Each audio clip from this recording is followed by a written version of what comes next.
Alright, after a little bit of adjustment there, today we're going to be studying what's called the neutron structure, or the structure of the neutron. I'm going to give a little abstract here. If you don't want to watch the whole video, you can have an abstract as basically the results and conclusion of a paper. So let's go through the abstract really quickly. To understand the neutron structure, we need to answer 4 questions. What is the difference between the mass of the neutron and the proton?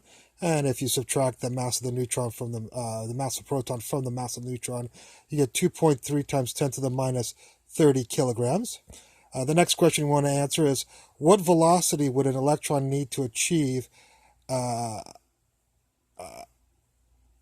what velocity would an electron need to achieve this mass? So relativistically, an electron would have to be going at 2.754 times 10 to the 8th meters per second, nearly the speed of light. If this relativistic electron were to orbit the proton, what is the radius of what would be the radius of that orbit?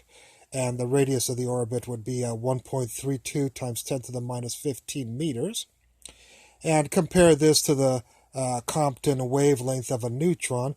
The Compton wavelength of a neutron is 1.32 times 10 to the minus 15 meters.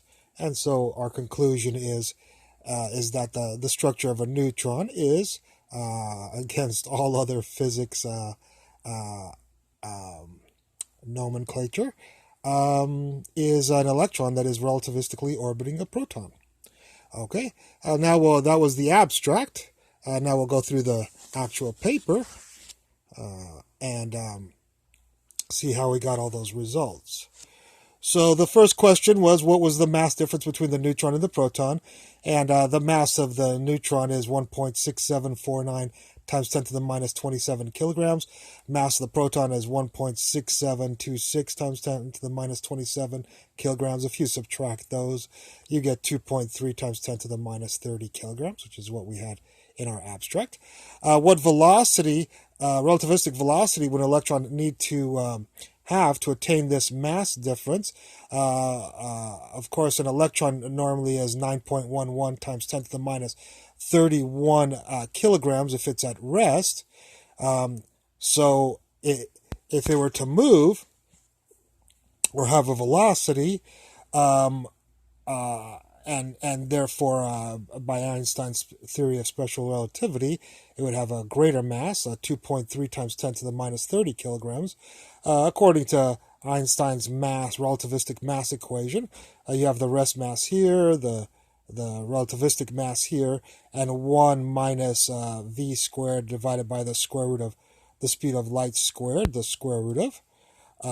So we have this equation. We can solve for velocity, and the velocity that an electron would have to have a rest mass of 9.11 times 10 to the minus 31 kilograms and achieve a relativistic mass of 2.3 times 10 to the minus 30 kilograms.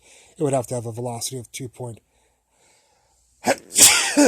excuse me, a velocity of 2.754 times 10 to the 8th meters per second, which is what we had in the abstract. If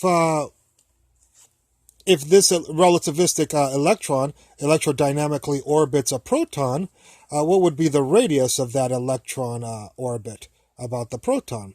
Well, we use Newton's equation, electrodynamic equation. Here's our mass times centripetal acceleration, and here's our Newton's, the electric force between a proton and an electron. And we know K is 9 times 10 to the 9th. Q, the charge on an electron and a proton, is 1.6 times 10 to the minus 19 coulombs. We don't know the radius. We know the mass, the relativistic mass, that is. We just calculated that above. Sorry about that. Which was 2.3 times 10 to the minus 30 kilograms. So we know the mass. We know the velocity. We calculated the velocity was 2.754 times 10 to the 8th meters per second. And so we know everything but r, and we can solve for r and algebraically. And if we solve for r here, we get 1.32 times 10 to the minus 15 meters. Okay, and so what we wonder is if an electron orbits a proton relativistically, is this about the size of a neutron? Well, to compare it, we'll compare it to what's called the Compton wavelength of a neutron. And we find that the Compton wavelength of a neutron is lambda equals Planck's constant divided by the mass of the neutron and divided by the speed of light. Planck's constant, of course, is 6.626 times 10 to the minus 34. And the mass of the neutron we already stated was 1.675 times 10 to the minus 27 kilograms. And the speed of light is 3 times 10 to the 8th meters per second. And if we calculate that, we get a Compton wavelength of the neutron of 1.32 times 10 to the minus 15 meters.